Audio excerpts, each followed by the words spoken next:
For example, take the Estonia. Yeah. I live in this Spinters environment, and they said the thing happened somewhere in Lashibi. I am yet to see the house that was shown on the television. I have not seen even a single face of those allegedly Nigerians that were rounded up in that environment.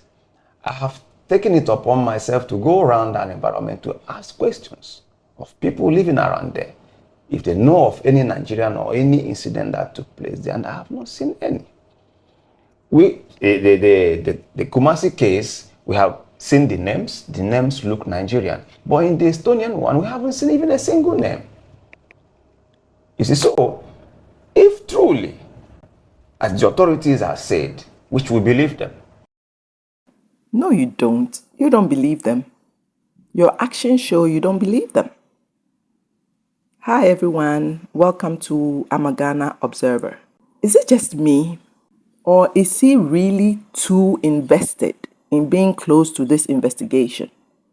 Or at the time, because it's been a while, as I said, this took place 5 years ago, approximately 5 years ago. But why are you so interested or want to be so close to what is going on? Is it me? Because I love watching these investigative shows. So maybe I'm overthinking this whole thing. But and I'm not saying he's the criminal or he's a criminal, but it's usually the criminals who are involved, is the criminals who want to be close and a step ahead of what authorities know or are investigating. Why would you be gallivanting throughout your neighborhood looking for the house you saw on TV, not finding it, questioning your neighbors? Just weird. Don't you think it's a good thing to get us involved, that our assistance can also help? Hold the authority for more investigation. We are available. But the problem, which I think, is that there is this misconception that every Nigerian is a criminal. And so the authorities are staying away from us. The Ghanaians are staying away from us. Everybody is stereotyping us and saying that. Are you experiencing this stereotyping? Of course, it's everywhere in the social media. It's everywhere. So here, watch the host of the show debunk this notion or idea. As I often say, they say things, make up things, and see whether some of it will stick. I'm talking about in real life, in your business, in your work. I might not experience it directly, because in the community where I live, I've lived in one particular community for over 10 years. So these people has known me when I grew up with them. For example, myself, all my family members living, my mother, aged woman, she lives in Ghana. Let's confront this thing. Let's confront this perception that Nigerians are criminals, and that's the point you made. And it's a false perception, because there are what, more than 100 million Nigerians. You cannot argue that because a few of them, even if it's 1%, it's a lot, but you cannot argue that all of them are criminals. And so that clearly it can be true. But something that Buhari said recently in an interview with the Telegraph of the UK that has been widely publicized, I want to quote what he told the Telegraph of the UK. Quote, "Some Nigerians claim is that life is too difficult back home, but they have also made it difficult for Europeans," and he was doing an interview whilst he was in UK, in London. "But they have also made it difficult for Europeans and Americans to accept them because of the number of Nigerians in prisons all over the world accused of drug trafficking or human trafficking." He told the Telegraph, quote, "I don't think Nigerians have anybody to blame. They can remain at home where their services are required to rebuild the country." How do you react to your president? So as we can see, President Buhari at the time understood the psyche of his people. He said the Nigerians have no one to blame but themselves about the perception people have of them. Interesting. So this has forced so many people, not only in Nigeria, in Africa, a lot of black people has to move out of their country in search of greener pasture. And when they get there, majority of these people who get involved in drugs and all these things, they were not criminals from their home, mind you. They didn't know drugs from their homes. They never seen drugs before from their homes. They go there. First of all, they are termed illegal immigrants. They have no papers to stay free like every other person. And they are left at the mercy of criminals that they meet in those countries. Most of the time are the citizens of the countries where they found themselves that induct them into those crimes and teach them. Can you believe what we are hearing here? This man, this is a community leader. Let's just start from there. So this is a person who is supposed to be corralling his people, mentoring them. He will have us believe that Nigerians leave Nigeria innocent as newborn babes and then get corrupted when they get to whatever land they end up in search of greener pastures. This man is sitting with a straight face, telling us, and remember in the previous video, they tried to blame Ghanaians for kidnapping. Come to find out, it was 3 Nigerians who came to Ghana, searching to and fro, until they finally found some unscrupulous and unpatriotic Ghanaians. Gullible Ghanaians who would go along with their plan. He's trying to tell us, see the mindset. See the mindset. And when people are observing everything with wide open eyes, because there's more to what the eye beholds, then they get an attitude. Xenophobia. You are stereotyping us. See, earlier on, no experience of stereotype. But as I said, they make things up so that they are always the victim, always pointing fingers. You hate us. You are jealous of us. You don't like us. You are lazy. But look at the mindset. Trying to tell us with a straight face that Nigerians arrive in respective countries, innocent as babes, and get corrupted by the citizens of those nations. Make it make sense. A frustrated man, hopeless man, homeless person, it's easy for you to convince the person to do one thing or the other. And so that's how some of these things happen. The country Nigeria we're talking about is a country that everybody wants to survive. Nigeria is a country where you put crab. You see crab in a bucket. Everybody's trying to climb to survive. Look at this country like Ghana. Ghana is below 40 million, but a lot of Ghanaians are out there. Even in Nigeria, we have over 2 million Ghanaians, but Ghana is just 40 million. See how these false notions are spread? That 2 million Ghanaians live in Nigeria. From the where? But see, if a so-called Igbo leader is spreading such falsehoods, how would they believe it in Nigeria? Just like they provide us with electricity, they just throw things out there hoping something sticks. And usually some of the Nigerian population will believe it. Hook, line, sinker. This is how it spreads. They throw stuff hoping something sticks. But I have to let you know that as far as crime is concerned, it's not particularly in only one country, Nigeria. Crime is something that is all over the world. Every country in this world, there are atom of crime committers there in that particular country. So Nigeria, the way people are looking at Nigeria, that so many Nigerians in jail and all that, believe me, majority of those people in jail is not because of drugs. It's not because they are thieves or they are armed robbers.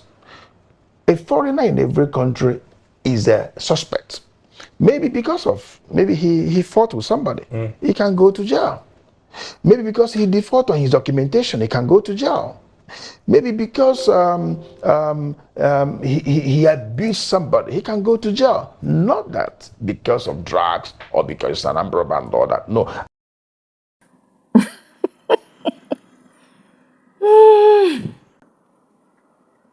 So to him, there are different levels of criminality, the warped mindset. Is it the upbringing? Like, how do you not see that if you are illegal somewhere, it's a crime?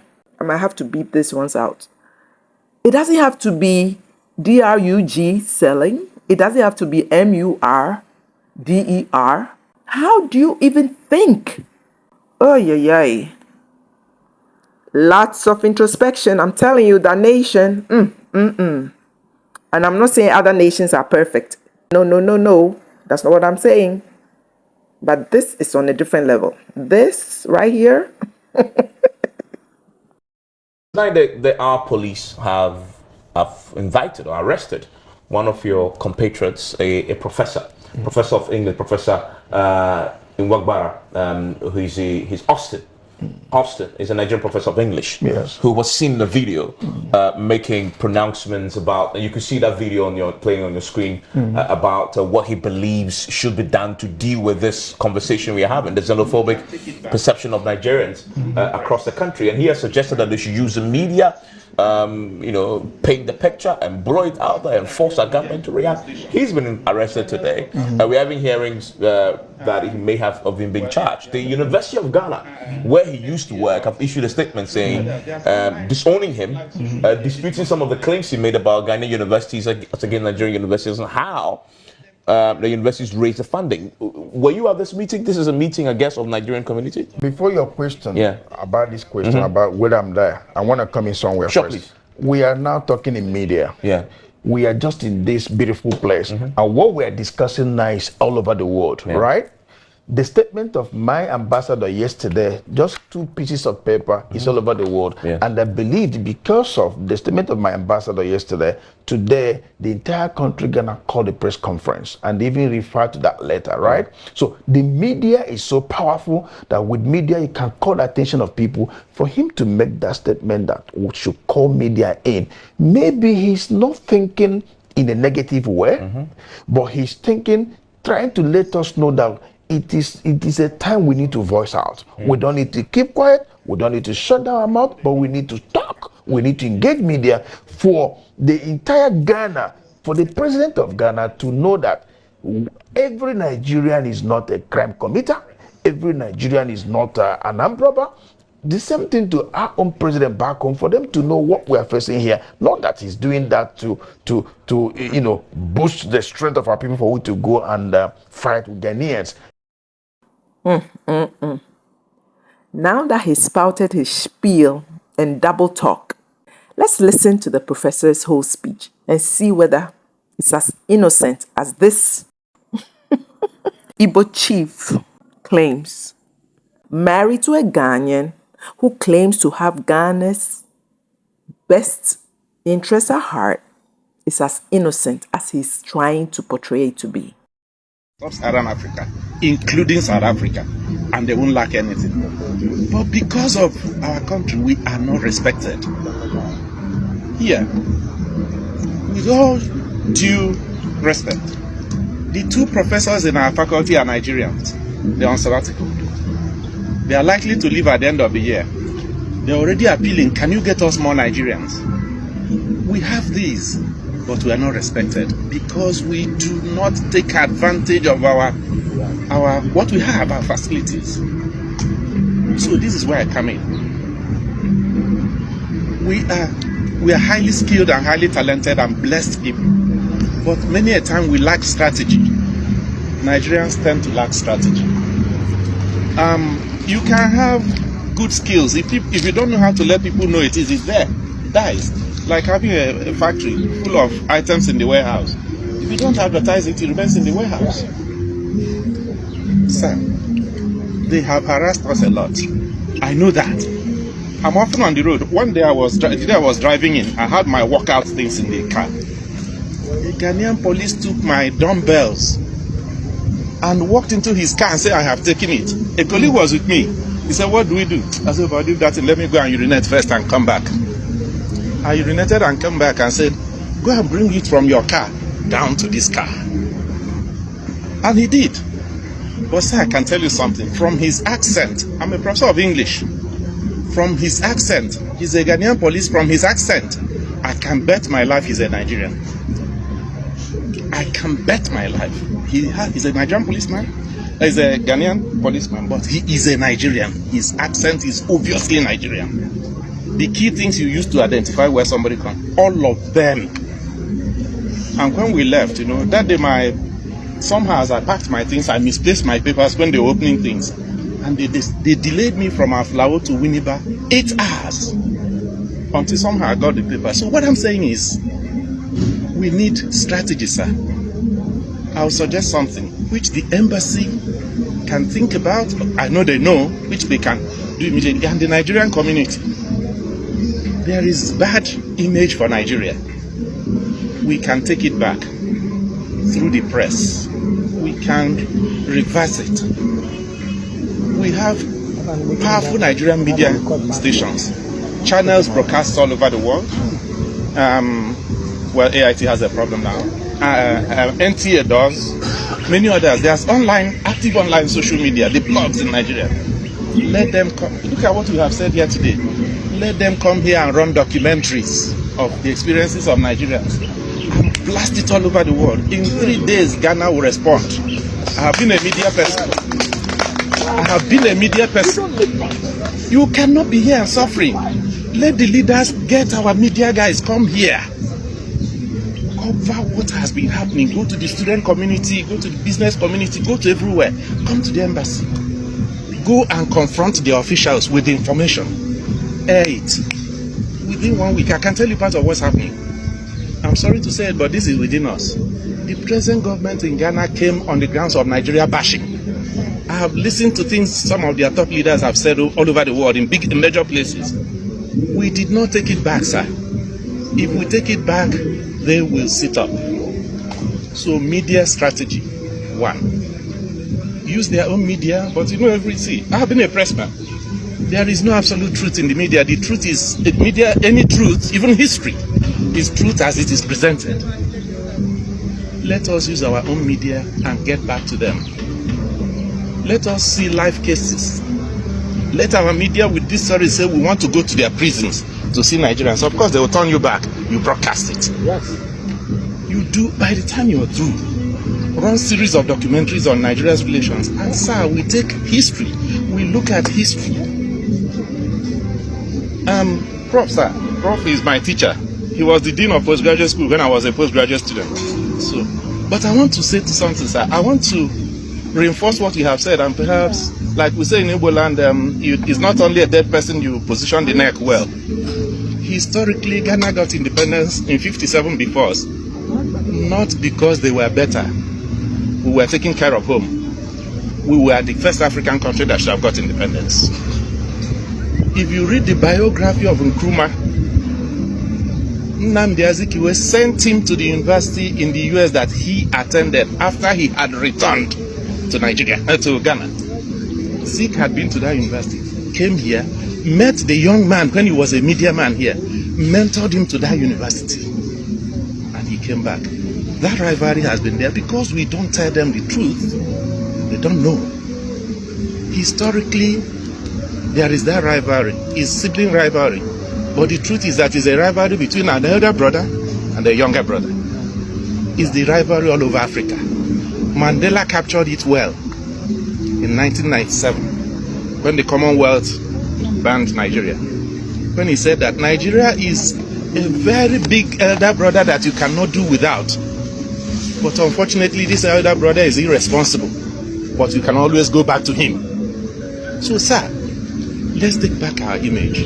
Let's take them on step by step in very subtle forms, not frontal, not open, but subtle form. The next again is, like Prof said, you can only preach to those you've seen. The people here are legitimate. The problems are the illegitimate ones. If they don't own us, we don't own them. But we know that they are our people. It will touch us when something goes wrong. If you have an irresponsible younger brother and he goes causing trouble, any day they bring him out to beat him up in the marketplace, it will touch you. He's your brother. You will want to save him. When we see those people, we reach out to them. But one thing is missing. Do we have helplines? If I'm in a problem there now, who do I call? How do I know? Can't we have Nigerian helplines at entry points? At the airport, at Aflao, at all the entry points, Nigerian community helpline. Winneba Central, call this number. This area, call this number. This area, call this number. Let's know. If we have contacts, it will be easier. Even if the person is irresponsible and he's in a cell and he calls a number, we position these numbers in government places, police stations, immigration points, and also let them know. So we need structured, strategic ways to handle a bad situation. They have, we've all talked here, Nigeria is bad. They have sold us as criminals and we have bought it. That's why we are owning up to it. We are bad, quite all right, just like any other person, any other community. We are good, like other communities. So we cannot take ownership of bad and say it is ours. We are like them. Sir, we have also another point to market. That will be the third point. They are using our manpower.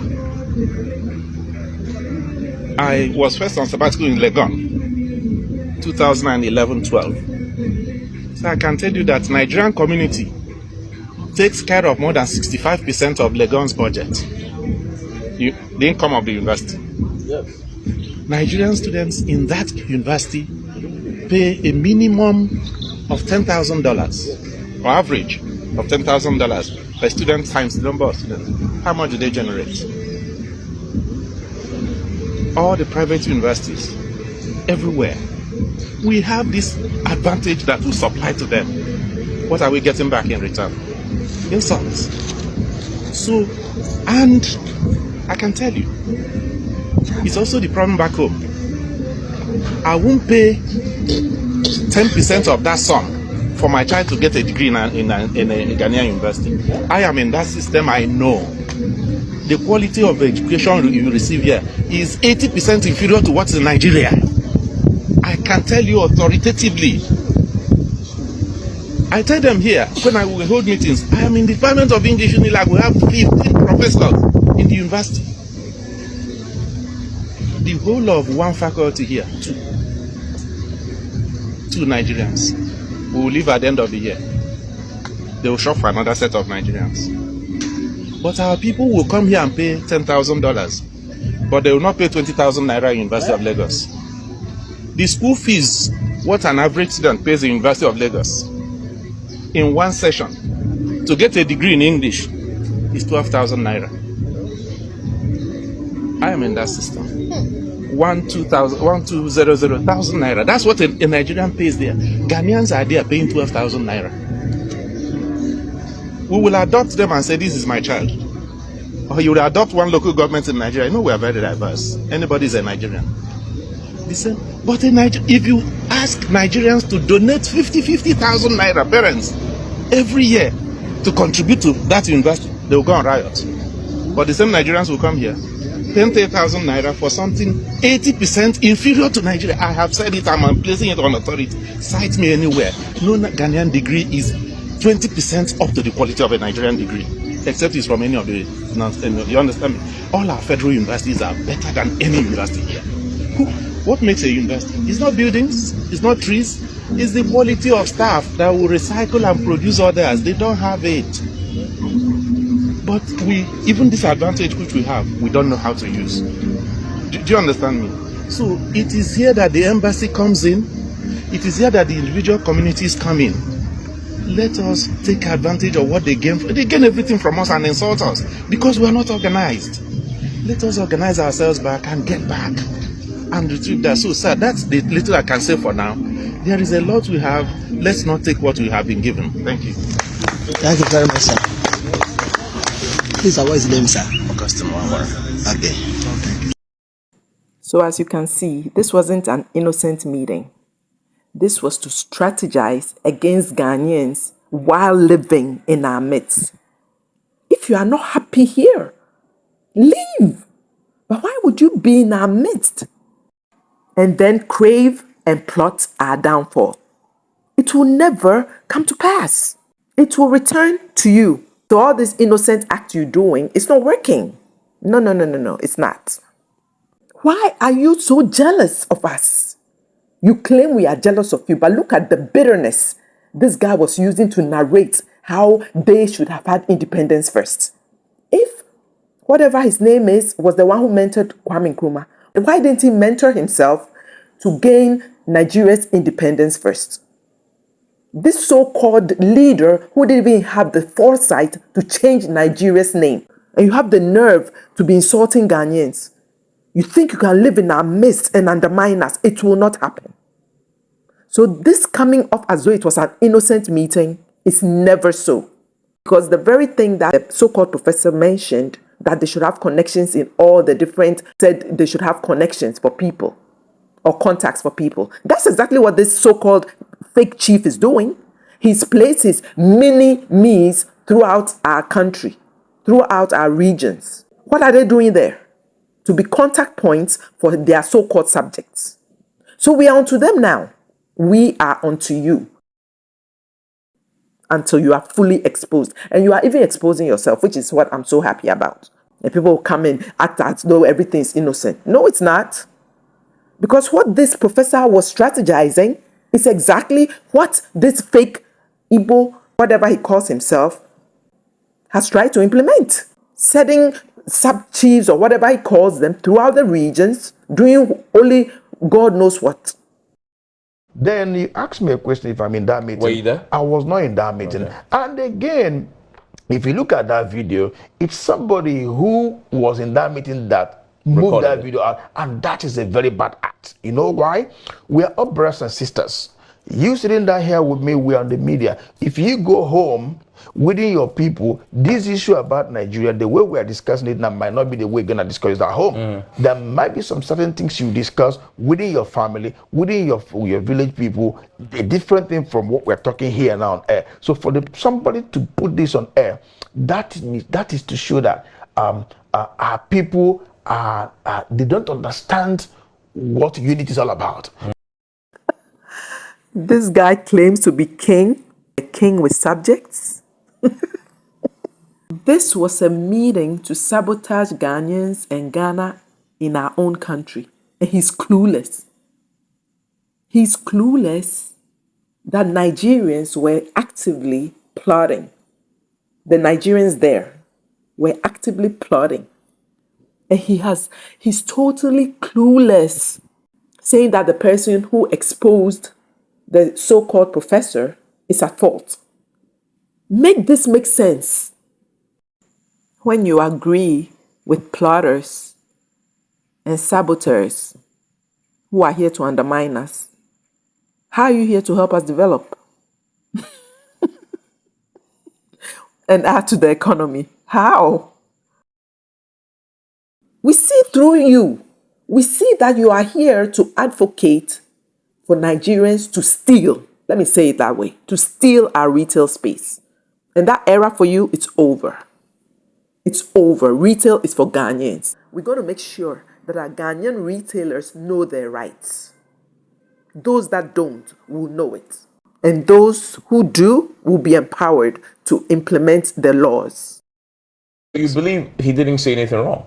No, I didn't say that. There's some of the statement he made that is wrong. Okay. Some of the statement is not wrong. But what I'm trying to say is, I did not see him as a man who want to cause problem for the people of Ghana. But I see him as a man who is trying to let us know that we need to engage media as business people living in Ghana, as Nigerians living in Ghana. To project the Nigerian story. To project the Nigerian story. But what's your reaction to this police decision to arrest him?